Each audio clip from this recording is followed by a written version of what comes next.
안녕하세요. 평범한 회사에 취직해 평범한 나날을 보내고 있는 30대 중반의 남성입니다. 이제 7월을 앞두고 제법 날씨가 더워져서 그런지 점심시간에 잠깐 회사 밖으로 나오면 쨍하고 숨이 멈출 것 같은 무더위가 기승을 부리네요.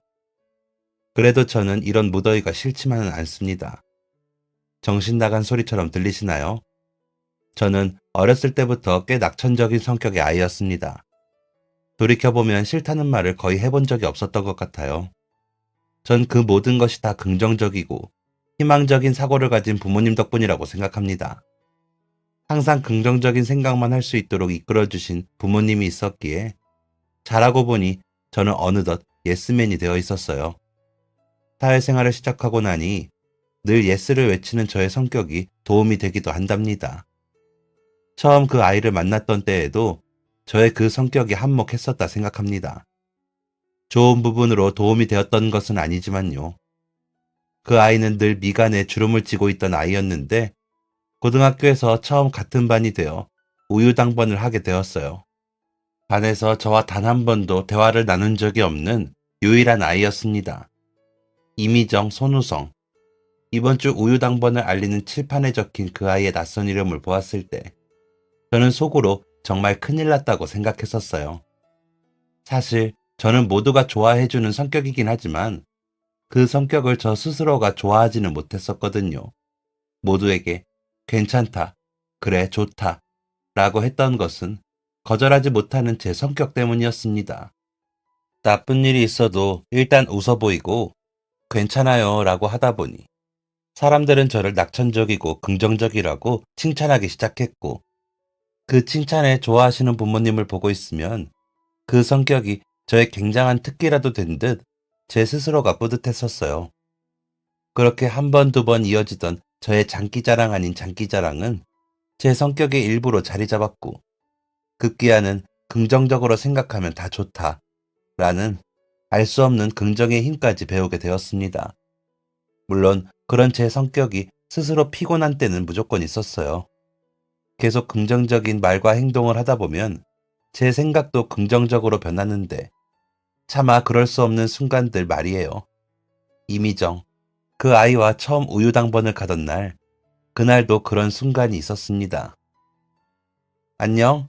우리 처음 말해본다. 그치? 그냥 조용히 가면 될 것을. 마치 숙제처럼 느껴지던 그 순간을 참지 못한 제가 조용히 가는 그 아이에게 말을 걸고 말았습니다. 미정이는 그런 저를 한번 흘낏 쳐다보고는 발걸음을 빨리 해 쌩하니 먼저 계단을 내려가 버렸어요. 민망함에 괜히 건너편에 우유 박스를 가지고 올라오는 아이들에게 인사를 건넸는데 하필 그게 저희 학교 불량배들 중 한 명이지 뭡니까. 제가 인사를 건네자 옆에 서서 곧 울 것 같은 표정을 하고 우유 박스를 나르던 키 작은 아이가 흠칫하고 놀랐습니다. 인사를 하고 나서야 저도 흠칫 놀랐어요. 아무에게나 인사를 건넨다는 게 하필 성격 더럽기로 소문난 그 녀석일 줄은 몰랐기 때문입니다. 뭐? 안녕? 야, 너 지금 나 놀리는 거지? 우유나 나르고 있다고 엿먹이는 거지? 역시나 예상했던 대로 그 불량배 녀석은 마침 잘 만났다는 듯 제게 누나를 부라리며 곧 한 대 때리기라도 할 기세로 다가왔습니다. 저는 슬금슬금 뒷걸음질을 치며 녀석의 등 뒤로 보이는 그 키 작은 아이에게 눈빛을 쏘아댔어요. 하지만 그런 저의 눈빛이 부담스러웠는지 그 아이는 우유 박스를 머리에 치고 도망치듯 복도를 달아나 버렸습니다. 아무도 없는 복도에 금방이라도 제 얼굴에 주먹을 날리기라도 할 것 같은 그 녀석과 단 둘이 남겨졌어요. 머릿속으로 생각을 굴리고 또 굴렸지만 그냥 한 대 맞아주는 것 외엔 별다른 방도가 없을 것 같다고 판단한 채 눈을 감았습니다.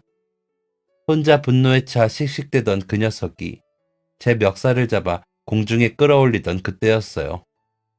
퍽 하는 소리가 들려오고 그 소리에 놀라 실눈을 뜨니 녀석의 머리 위에 우유가 흘러내리고 있는 것이 아니겠어요?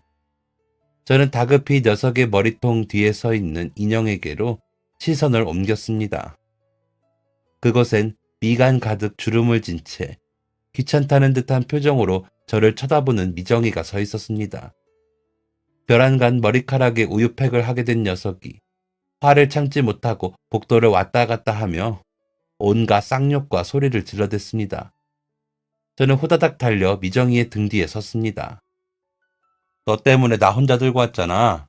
뭐하냐? 여기서부터 네가 들어. 가자.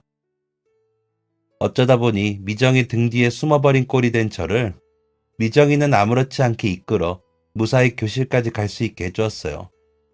곧바로 공중 발차기라도 날릴 것 같던 그 녀석은 어째서인지 더 이상 우리를 공격하지 않았습니다. 정말 미정이의 한 방에 기세가 꺾이기라도 한 건가? 궁금했지만 굳이 묻진 않았어요. 녀석에게 멱살을 잡혀 허공에 두 발을 달랑거리고 있었던 제 모습이 창피했기 때문입니다. 그날부터였어요. 저를 향한 호기심이 넘치던 다른 아이들 말고 미정이만이 제 시야에 들어오게 된 것은 수업 시간에도 쉬는 시간에도 저는 오직 미정이만 바라봤습니다.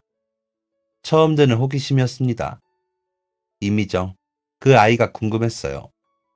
그래서 그날 이후부터 저는 우유당번을 가는 길마다 미정이의 시선을 끌어보려 안간힘을 다했습니다.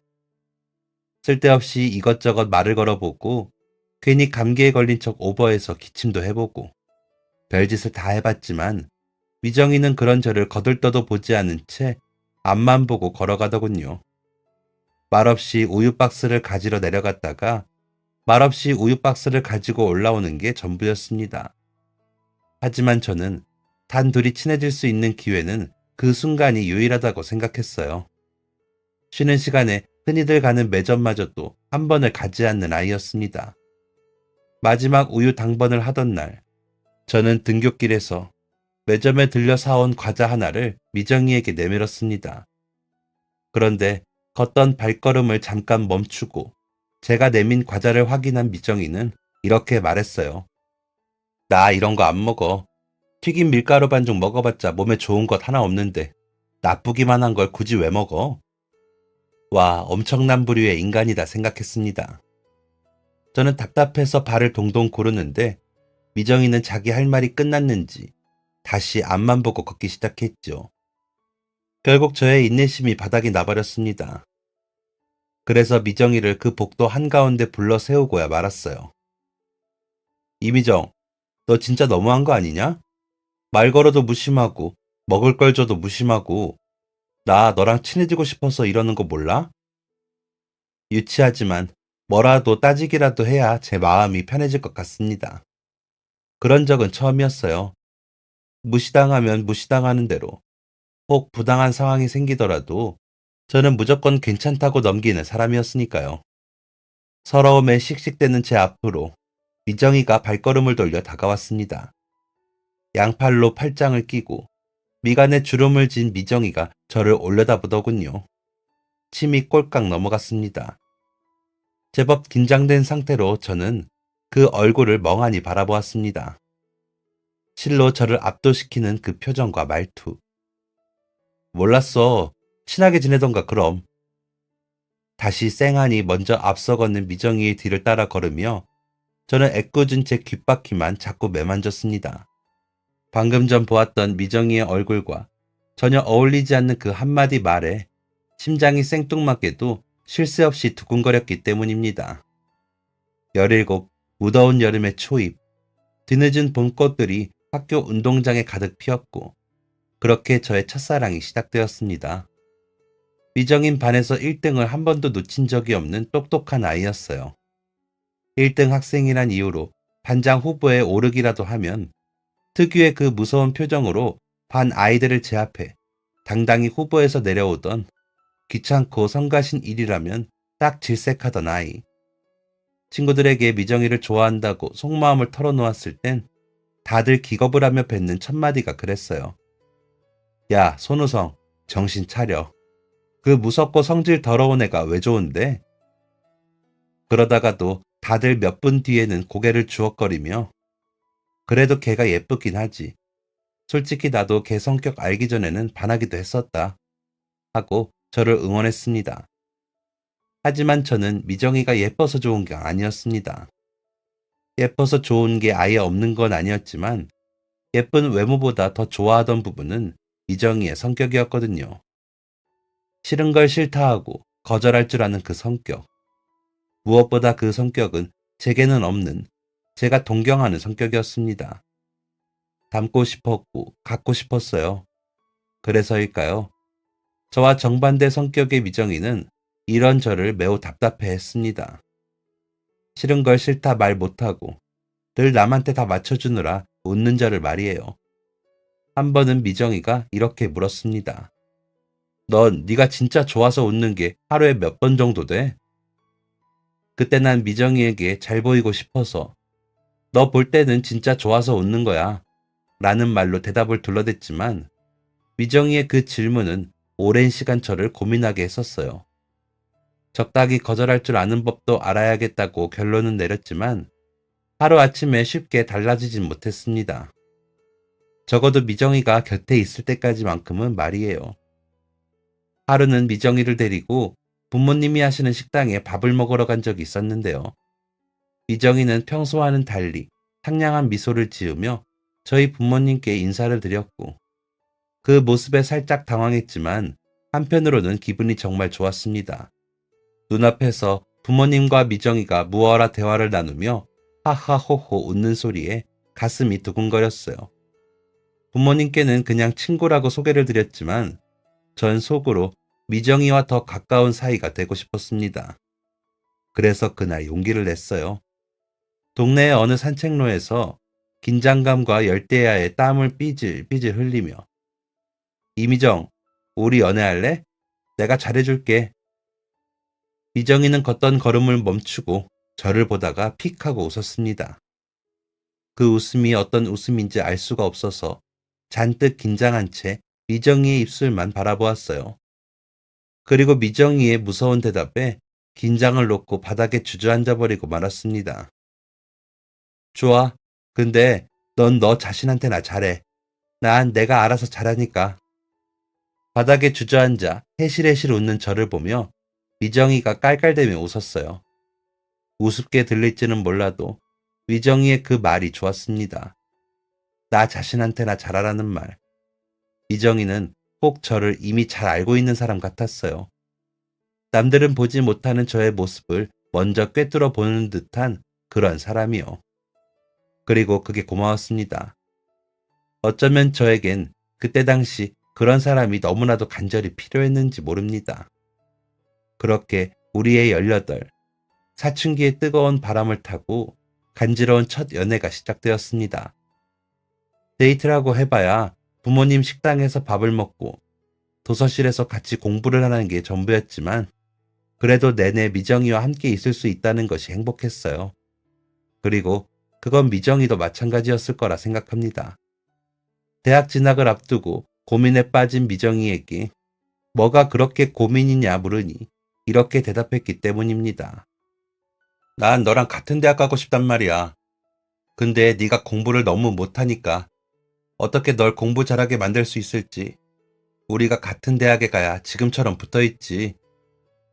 꼭 같은 대학에 가야 해? 야, 손우성, 넌 나랑 떨어져서 지낼 수 있어? 미정이의 그 말에 찬물을 바가지로 뒤집어 쓴 것처럼 정신이 번쩍 들었어요. 대답은 당연히 노였습니다.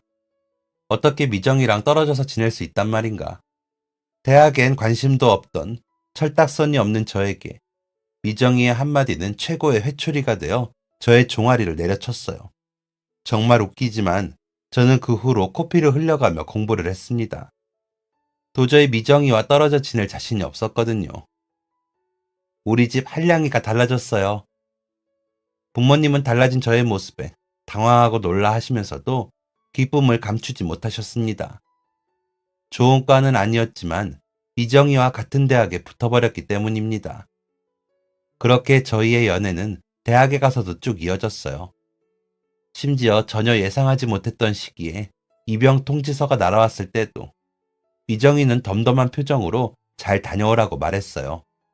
그 덤덤한 첫마디에 거짓말처럼 두려움이 싹 달아났었습니다. 울고 불고 어쩔 줄을 몰라 하시던 부모님 사이에서 미간에 힘을 주고 눈물을 꾹 참으며 손을 흔들던 미정이를 생각하며 힘든 군 생활도 무사히 마쳤습니다. 그리고 그렇게 군대까지 기다려주었던 미정이가 제가 전역을 한 지 1년쯤 지났을 때 갑작스러운 이별을 고했습니다. 헤어지자 충격이었어요. 전날까지만 해도 평소처럼 밥 먹고 이야기를 나누며 행복했던 우리였습니다. 심지어 헤어지자는 그 말을 들은 그날마저도 저희는 평소와 다를 것 없는 시간들을 보내고 집으로 돌아가던 중이었어요. 제가 잘못 들었거나 미정이가 잘못 뱉은 말이라고 생각했었습니다. 헤어지자는 그 말은 도저히 믿을 수가 없었어요. 그런데 미정이는 아니었나 봅니다. 꽤 냉랭하고 차가운 표정을 하고서 미정이는 같은 말을 반복해서 말했어요. 헤어지자고. 왜일까? 왜? 저는 이유를 물었습니다. 미정이는 끝내 이별의 이유를 말하지 않았어요. 너랑 헤어지는 것 말고는 할 수 있는 게 없잖아. 답답한 소리였습니다. 헤어지는 것 말고도 할 수 있는 게 얼마나 많은데 저는 구질구질하게 매달렸어요. 헤어지는 것 말고도 할 수 있는 것들을 생각이 나는 대로 줄줄 나열했습니다. 그러다 바라본 미정이의 얼굴엔 눈물이 흐르고 있었어요. 제발 그냥 좀 헤어지자고. 울면서 제발 헤어지자고 말하는 미정이를 더 붙잡을 수가 없더군요. 미정이가 떠난 골목에 서서 아무도 듣지 않는 허공에 대고 구질구질한 말들을 내뱉으며 그렇게 첫 이별을 했습니다. 6년이라는 시간을 떠나보내기엔 너무나도 짧고 갑작스러운 작별이었어요. 그래서 미정이를 떠나보내고 난 후 저는 더 이상 예전처럼 잘 웃지 못했습니다. 긍정적이라고 칭찬받던 성격은 더 이상 제 성격이 아닌 게 되어버렸어요. 누군가는 제 성격이 변했다며 손가락질 하기도 했지만 저는 오히려 좋았습니다.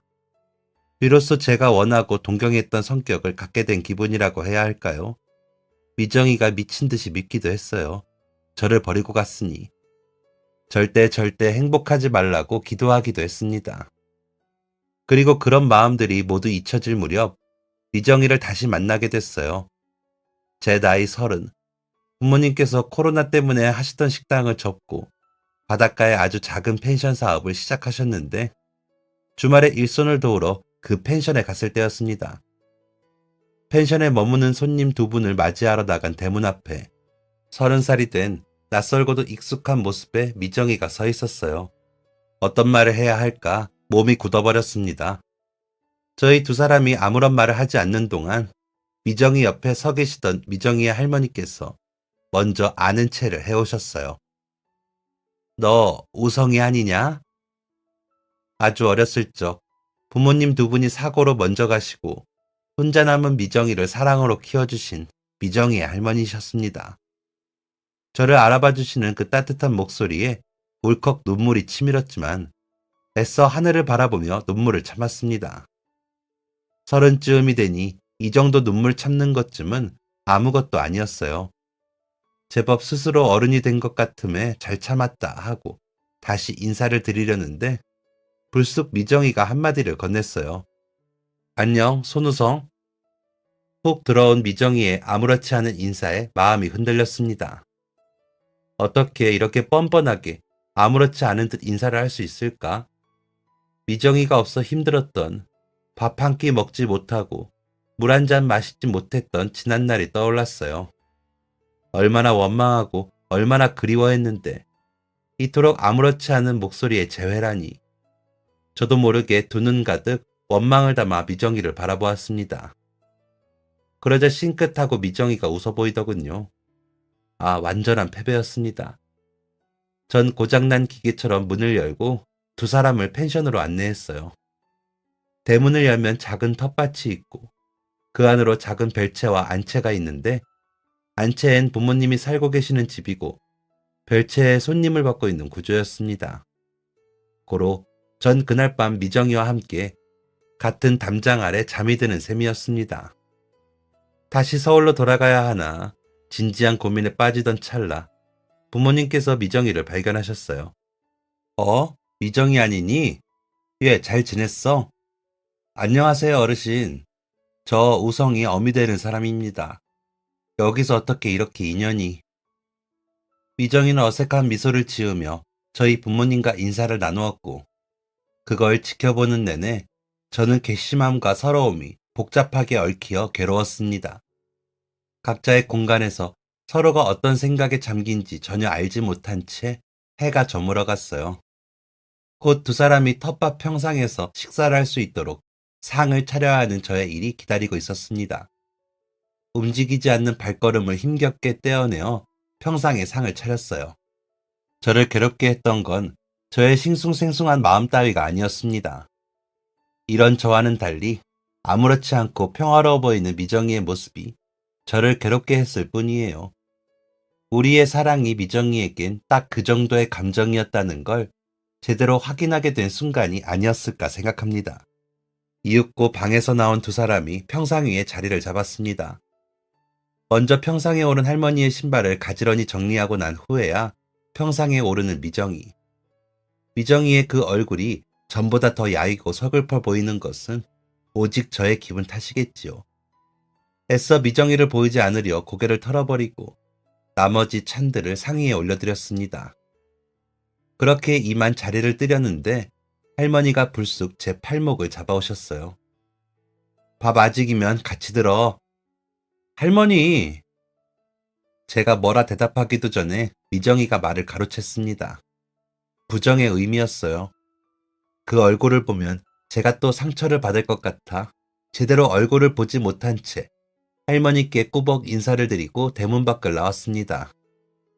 골목을 걸어 나와 한적한 해변가에 아무렇게나 엉덩이를 깔고 앉았어요. 수평선 너머 저물어드는 태양이 비추는 바닷물이 반짝반짝 예쁘게도 빛났습니다. 저 반짝이는 것들을 윤슬이라고 부른대. 부모님께서 펜션을 지으시고 이 동네에서 몇 년을 봐왔던 풍경인데 갑자기 수년 전 미정이와 갔던 바다가 필름처럼 떠올랐습니다. 지는 해에 속수무책으로 반짝이던 바다를 보며 미정이는 그렇게 말했었어요. 난 나중에 너랑 아기 낳으면 윤슬이라고 이름 지을 거야. 너무 예쁘지 않아? 무방비 상태일 때 훅 들어온 미정이의 그 말은 울렁이는 파도만큼이나 제 심장을 울렁이게 했었습니다. 나랑 결혼을 할 생각이냐는 물음에 입술이 잔뜩 튀어나와 당연한 걸 왜 묻느냐고 하던 미정이는 더 이상 어디에도 없었습니다.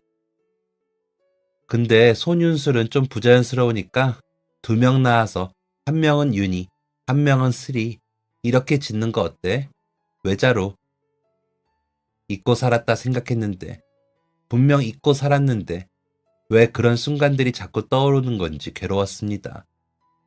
미정이와의 지난 추억에 잠겨 있다 보니 어느덧 해가 완전히 넘어가고 어둠이 내려앉았어요.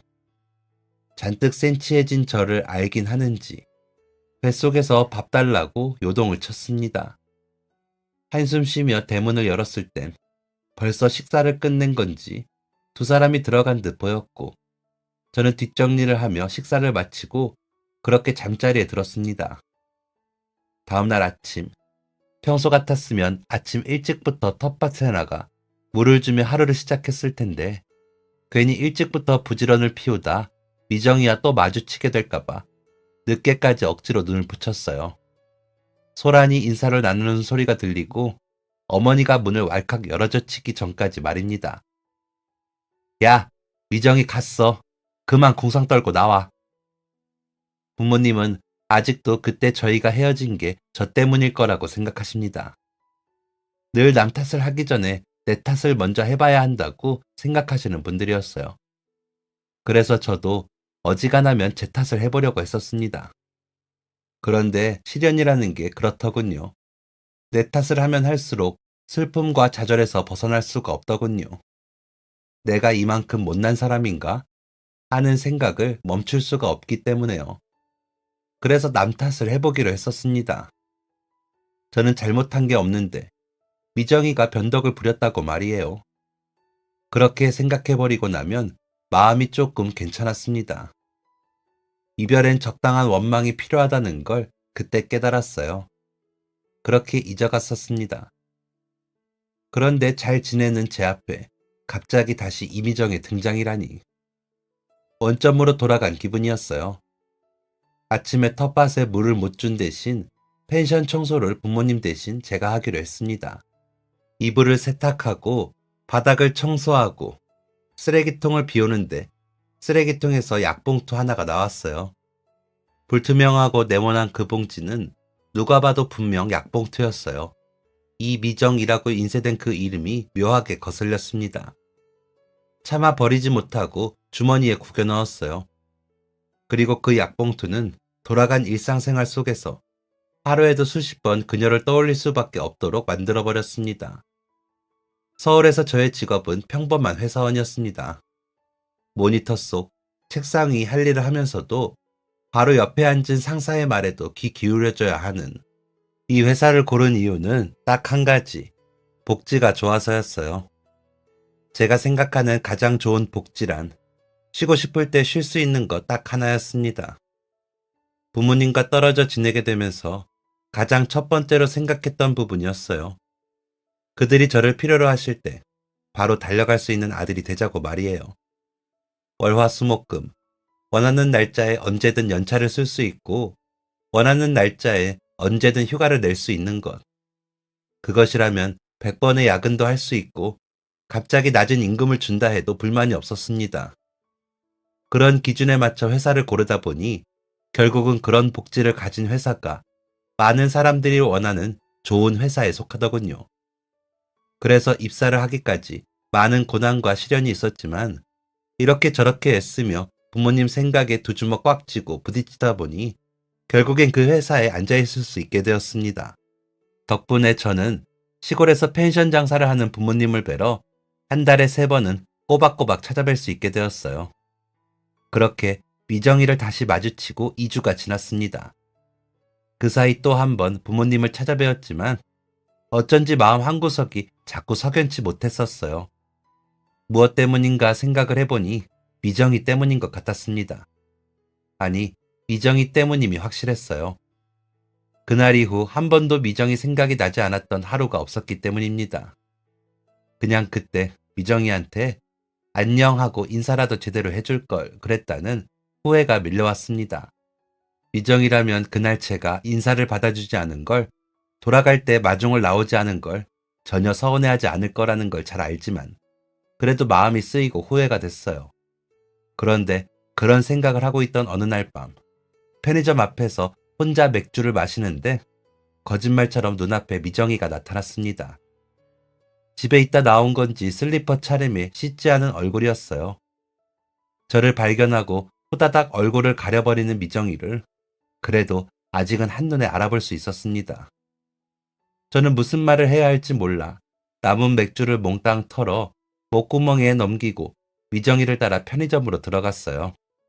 이것저것 제 눈치를 보며 주워 담은 미정이가 계산대 앞에 섰을 때 저는 지갑을 꺼내 제 카드를 직원에게 내밀었어요. 그제야 얼굴을 가린 손을 치우고 뭐 하는 거냐고 미정이가 화를 냈습니다. 저는 말없이 미정이 눈 앞머리에 붙은 눈곱을 가리켰죠. 화들짝 놀란 미정이가 서둘러 눈곱을 떼는 사이 저는 결제를 하고 나와 다시 테이블에 앉았습니다. 뒤따라 나온 미정이가 그냥 지나치려다 못 참고 결국 제가 앉은 테이블 맞은편에 앉아버렸고 그러고는 다시 제게 물었습니다. 뭐 하는 거냐고. 헤어진 전 남자친구가 편의점 계산 한번 못 해주겠냐? 미정이의 말투를 빌려 대수롭지 않다는 듯 대꾸하자 미정이가 당황하는 게 느껴졌습니다. 평소에도 술을 잘 못하는 편이지만 이상하게 그날따라 취기가 올랐던 것 같아요. 무방비 상태인 제게 헤어지자는 말을 마음대로 내뱉었던 그날의 미정이처럼 저도 속으로만 생각했던 말들을 무방비 상태인 미정이에게 마음대로 내뱉기 시작했습니다. 너 어디 아프냐? 아니, 그때 펜션 청소하는데 약봉투 나오길래. 그냥 감기. 사실 그 질문은 다음 말을 하기 위한 인사치레 같은 것이었어요. 그런데 성질을 부릴 줄 알았던 미정이가 어울리지 않게 고분고분 대답을 하자 용기가 생겼는지 모르겠습니다. 저는 갑자기 대화의 방향을 틀어 따지듯 물었어요. 너 나 잊었어? 하고 말이에요. 그랬더니 미정이는 당황한 기색도 없이 고개를 끄덕이며 그럼 하고 대답했습니다. 그 아무렇지 않은 대답에 화가 나 진짜 다 잊었어? 한 톨도 남김없이? 완전히? 하고 쏘아붙였어요. 그랬더니 미정이는 또 망설임 없이 그럼 다 잊었지. 야, 그게 그때가 벌써 몇 년 전인데 너도 나 다 잊었잖아. 안 그래? 하고 대답을 하더군요. 예상은 했지만 가슴이 아팠습니다. 미정이의 그 말에 저는 차마 대답을 할 수가 없었기 때문이에요. 다 잊었다고 생각했는데 사실은 아니었습니다. 잊은 게 아니라 그냥 마음 한쪽 저편으로 잠시 밀어둔 것뿐이었던 것입니다. 저에게 미정이는 꺼내보고 싶을 때 언제든 꺼내어 추억할 수 있는 여전히 아픈 사랑이었고 저는 오기가 생겼습니다. 다시 사랑하고 싶은 오기가 아니었어요. 그냥 미정이가 저를 잊은 것처럼 저도 미정이를 잊고 싶었어요. 둘 다 사랑했다가 둘 다 잊어야 한다면 그게 공평하다 생각했습니다. 혼자만 잊는다고 끝나는 게 아니라 상대방도 똑같이 잊을 수 있도록 공평한 시간을 주는 게 올바른 이별이라 생각했어요. 그리고 저는 그 시간이 너무 짧았고 미처 다 이별하지 못한 마음이 그대로 시간을 멈춰버린 채 남아있는 것이었습니다. 용기 낸 말이 또 한 번 미정이의 말투를 빌려 입 밖으로 툭 튀어나갔어요. 야, 그럼 나도 잊을 시간 좀 줘라. 너 나하고 밥 딱 3번, 아니 5번만 먹자. 다른 거 하자고 안 할게. 커피도 됐어. 그냥 딱 밥만 5번 먹자. 그러면 나 진짜 너 잊을 수 있을 것 같아. 그리고 미정이는 제 말에 화를 내지도 인상을 쓰지도 않은 채 순순히 그러겠다고 대답을 했습니다.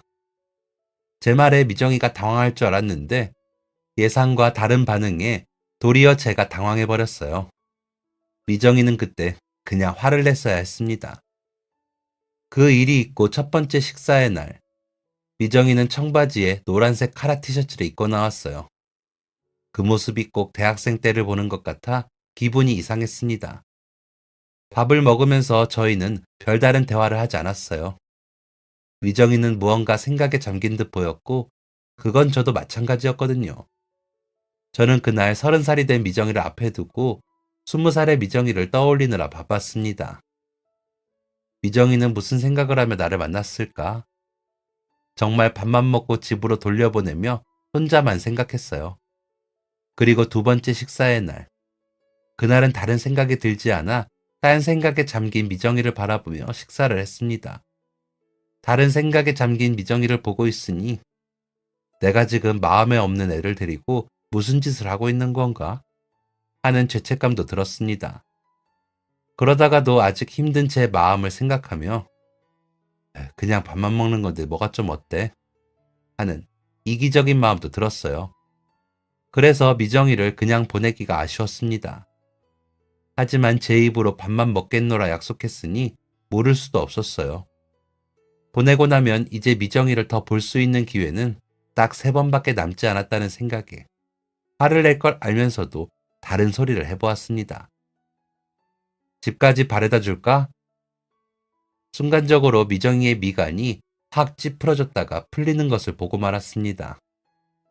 미정인 지금 화를 내지 않는 것이 아니라 화를 내려다가 참고 있는 것이라는 것을요. 고개를 끄덕이는 미정이를 집까지 바래다 주며 저는 그렇게 차가운 현실과 마주하게 됐습니다. 저는 결코 미정이를 잊을 수 없겠다고 말입니다. 잊어보겠다 약속하고 시작한 만남인데 다시 사랑이 시작되고 있었습니다. 그래서 유치한 줄 알지만 미정이의 집 앞에 도착했을 때 먼저 들어가려는 미정이를 붙잡아 세우고 말했습니다. 잠시만. 넌 거기 있어. 내가 가는 걸 봐. 내 뒷모습을 보라고. 돌아가는 제 뒷모습을 보면서 미정이가 저를 한 번 더 생각해 주길 바랐던 못난 욕심이었습니다. 미정이는 어이가 없다는 듯 웃으며 제 등을 돌려 세우고 잘 가라고 인사를 했습니다. 다시 돌아보고 싶은 마음을 꾹 참으며 애써 힘찬 발걸음으로 씩씩하게 골목을 빠져나왔어요. 3번째 식사의 날도, 4번째 식사의 날도 저는 미정이를 집까지 바래다 주었습니다. 그리고 매번 똑같이 저의 뒷모습을 지켜보게 했지요. 그런데 네 번째 식사의 날, 한 번의 만남을 남겨두고 골목을 빠져나오다 미정이네 할머니를 마주치게 되었습니다. 저를 보고 깜짝 놀란 할머니께서는 왜 제가 거기서 오는 건지를 궁금해 하셨습니다. 뭐라고 말씀을 드려야 할까? 미정이라면 이 순간 어떻게 대답할까? 짧게 고민을 했어요. 그리고 솔직하게, 그러나 너무 무겁지 않게 대답을 드려야겠다는 생각을 했습니다. 할머니, 제가 아직 미정이를 못 잊었어요. 그래서 미정이한테 제가 잊을 시간 좀 달라고 밥 5번만 더 먹자고 졸랐어요. 근데 미정이가 화만 낼 줄 알았는데 흔쾌히 알겠다고 하네요. 할머니, 저 미정이한테 또 졌어요. 맨날 져요. 그때도 그렇고 지금도. 마치 저희 부모님께 투정을 부리듯 그렇게 할머니께 투정을 부리듯 말씀드렸습니다. 그런데 할머니의 반응은 제가 예상했던 반응과는 너무도 달랐어요. 할머니께서 그만 자리에 주저앉으시며 엉엉 우시는 게 아니겠습니까? 덩달아 당황한 제가 함께 자리에 주저앉으며 할머니를 끌어안았습니다. 어찌해야 할 바를 모르겠더라고요. 한참을 울고 나서야 할머니께서는 가슴을 쓸어내리며 진정을 하셨습니다. 그리고는 제 손을 잡고 말씀하셨어요. 우리 미정이 많이 울었어. 많이 힘들어했어. 너하고 그렇게 된 것도 다 나 때문이야. 할머니께서 눈물을 훔치시며 제게 들려주신 이야기는 솔직히 말해 충격적이었습니다. 한 번도 그런 이유에서 미정이가 저를 버리게 된 것이라고는 상상하지 못했기 때문입니다. 할머니와 둘이 살던 미정이는 삼촌이 하시는 중국집에 의지해 학교를 다녔었다고 합니다. 그런데 그 삼촌이 도박빚에 앉게 되고 전 재산을 홀딱 날리고 사라지게 되자 남은 빚을 갚느라 미정이가 휴학까지 하며 일을 시작하게 됐다는 것입니다. 학교를 다닐 때부터 미정이네 형편이 좋지 못하다는 것은 알고 있었습니다. 하지만 대학을 가고 나서는 늘 좋은 이야기만 하던 미정이라서 이런 일이 있었을 거라곤 생각도 하지 못했어요. 그렇게 사랑했던 미정이인데 그런 미정이의 마음을 고작 그렇게밖에 알지 못했다는 것이 너무 창피하고 미안했습니다. 그런 사정도 모른 채 저는 미정이를 한없이 원망하고 미워하기만 했었어요. 그런데 이러한 사실에 충격을 받은 제게 할머니는 마지막으로 더 충격적인 말을 남기시고 자리를 떠나셨습니다. 미정이가 암에 걸려 수술을 앞두고 있다는 이야기였어요. 저는 할머니를 집 앞까지 바래다 드리고 난 후에도 한참 동안 골목을 떠나지 못하고 생각에 잠겼습니다. 미정이가 암이라니 내가 뭘 어떻게 해야 할까? 아니, 내가 미정이를 위해서 해줄 수 있는 게 있긴 할까? 미정이에게 전화를 걸어 마지막 식사를 바로 다음 날로 약속을 정하고 집으로 돌아가 인터넷에 미정이가 걸렸다는 위암에 대해 검색을 했습니다. 곧 시험이라도 쳐야 하는 사람처럼 외우고 또 외웠어요. 그리고 다음 날 다시 만난 자리에서 저는 미정이에게 솔직하게 말했습니다. 나 너 못 잊겠어. 보면 볼수록 더 좋고 안 보면 안 볼수록 더 보고 싶어. 이건 내 잘못이 아니야. 네가 그때 우리 펜션에 나타나지만 않았어도 편의점에 그렇게 나타나지만 않았어도 내가 이렇게 힘들지는 않았어. 너 어떡할래? 너 나 잊었다며. 근데 그거 다 거짓말이잖아. 나한테 왜 말 안 했어? 그때 너 힘들었다고. 미안해 미정아. 내가 너한테 의지할 수 있는 사람이었더라면 그런 거 그냥 터놓고 이야기하고 함께 이겨낼 수 있었을 텐데 내가 그땐 너무 어리고 부족했어. 그치? 그래도 나 이제는 어른 다 됐어. 어깨도 봐 넓어졌고 너 기댈 수 있게 힘들면 힘들다고 편하게 이야기할 수 있게 내가 옆에 있고 싶어. 그러니까 나한테 다시 기회 주라. 미정이의 두 눈망울이 힘없이 흔들렸어요. 그 흔들리는 눈망울을 따라 제 마음도 인정사정 없이 흔들리는 게 느껴졌습니다. 미정이는 고개를 숙이고 둥그런 눈물방울들을 식탁 위에 뚝뚝 흘렸어요. 넌 뒷모습에까지도 다정함이 있는 거 알아? 넌 내가 밉지도 않아? 널 그렇게 버렸는데. 왜? 왜 계속 다정한 건데? 미정이는 모를 것입니다. 잔뜩 나를 세우고 화난 듯 쏘아붙이는 미정이의 그 표정에 누구보다 다정함과 상냥함이 가득하다는 것을요. 제 눈엔 미정이가 하는 어떤 쓴소리도 달콤한 복숭아처럼 느껴진다는 것을요. 미정이와 저는 그렇게 이별한 지 6년 만에 다시 눈물의 재회를 했습니다. 그동안 서로가 모르는 세월을 살아왔지만 많은 것이 놀라우리만큼 그대로였어요. 부모님께서도 할머니께서도 저희가 다시 만난다는 사실에 기뻐하셨습니다. 미정이는 삼촌이 밉지 않느냐는 저의 물음에 그래도 삼촌 덕을 영 안 보고 살았던 건 아니라고 말했습니다. 무슨 덕을 봤냐고 물으니 너랑 나 처음 우유 당번했을 때 내가 어떤 양아치 자식 머리에 우유 명중했잖아. 사실 걔 되게 무서운 앤데 나도 속으로 엄청 긴장했었거든. 근데 걔가 왜 아무것도 못한 줄 알아?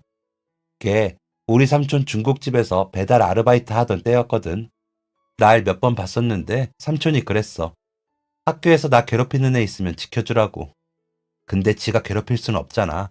삼촌 넌 톡톡히 봐. 한참 이야기를 하던 미정이가 입을 갑자기 틀어막았습니다. 당황하고 놀란 눈을 하고 저를 바라보는 미정이 때문에 저도 덩달아 놀랐는데 미정이가 뱉은 말이 너무 의외의 것이라 웃음이 터져나왔어요. 나 방금 왜 이렇게 긍정적인 말을 한 거야? 소름 돋아. 너 닮아가나 봐. 너 닮아가나 봐. 하는 그 말이 어찌나 기분이 좋던지 다시 만나길 참 잘했다는 생각이 들었습니다. 그리고 미정이의 수술을 앞둔 어느 날 아픈 미정이에게 병원에서 제가 해줄 수 있는 것이 없다는 것을 깨달았을 때 머리가 멍해졌습니다. 그 흔한 보호자란에 사인조차 할 수 없는 애매한 존재인 제가 너무나도 싫더군요. 그래서 미정이에게 프로포즈를 해버렸습니다. 조금 갑작스럽겠지만 미정이를 설득해 혼인신고를 먼저 하겠다고도 했었어요. 두려움과 맞서 싸울 그녀의 곁에 당당한 보호자로 믿을 수 있는 동반자로 함께 있어주고 싶었기 때문입니다. 미정이는 물론 반대했었습니다. 어떻게 될지도 모르는데 무슨 혼인신고야. 그냥 나 다 나으면 그때 정식으로 식도 올리고 혼인신고도 하면 되잖아. 아픈 걸로 너 발목 잡아두고 싶지 않아. 칼 같은 거절이었어요. 하지만 포기하기 싫었습니다. 싫은 걸 싫다고 말하는 건 그녀가 제게 가르쳐 준 것이었어요. 저는 미정이를 설득하기 위해 몇 날 며칠을 따라다니며 혼인신고를 먼저 하면 좋은 점, 우리가 얻을 수 있는 행복들을 읊어댔습니다. 사실 먼저 혼인신고를 한다고 해서 현실적으로 좋은 점이 있는 것은 아니었습니다. 그런데 무엇이 됐든 그럴싸하게 포장해 미정이를 설득해야만 했어요. 결국 설득에 성공하고 수술을 마치고 나온 미정이가 정신이 들었을 때 제게 말했습니다. 우성아, 고마워. 솔직히 진짜 무서웠는데 네가 해준 말들이 엄청 큰 힘이 됐어. 나도 모르게 너한테 많이 의지하고 있었나 봐. 무엇보다 난 매일 잃은 것들에 대해서만 생각하고 잃게 될 것들만 걱정하는데 넌 얻을 것에 대해서 생각하더라. 늘. 그게 나한텐 참 힘이 됐어. 우성아, 나 빨리 나을게. 얼른 나아서 나도 너처럼 긍정적으로 살아볼게. 고마워 기다려줘서. 내 손 잡아줘서. 미정이의 그 말에 병실은 울음바다가 됐습니다. 그 마음 하나로 5년이 지났어요. 이제 완치라고 봐도 된다는 긍정적인 한마디에 집은 축제가 됐습니다. 제 마음에도 축제가 열렸어요. 그리고 저희는 미정이가 오랜 시간 꿈꿔왔던 야외 결혼식을 올리게 되었습니다. 은은한 햇살 아래 예쁘게 반짝이던 미정이는 그 어떤 파도 위의 윤술보다도 아름다웠습니다. 암과 맞서 싸우느라 매일같이 눈물을 흘릴 때도, 며칠째 머리를 못 감고 꾀지지한 모습으로 화를 낼 때에도 제 눈에 미정이는 늘 예뻤지만요. 그렇게 예쁜 저의 미정이가 이제 진짜 건강한 사람이 되었어요. 그녀의 건강이 다시는 나빠지지 않도록 그녀를 위해 최선을 다할 것입니다. 몇 년을 돌아 제게 온 소중한 인연이 다시는 우리가 아닌 다른 일들로 망가지지 않길 바라면서 가장 가까이에서 그녀를 사랑하겠습니다. 여기까지 오느라 너무 많은 시간이 걸렸지만 이정희를 선택한 저의 마음을 원망하지 않아요. 그녀를 사랑하게 해준 제 마음에게 오늘도 참 고맙습니다. 천천히 저희만의 방식으로 꿈꾸던 가정을 만들어 가보려 합니다. 힘든 일 사이에서 용기 내어 제 손을 잡아준 미정이에게 진심을 다해 고맙다고 말하고 싶습니다. 지금까지 사연 들어주셔서 감사합니다. 사연이 재밌으셨다면 구독과 좋아요를 눌러주세요. 감사합니다. 안녕히 계세요.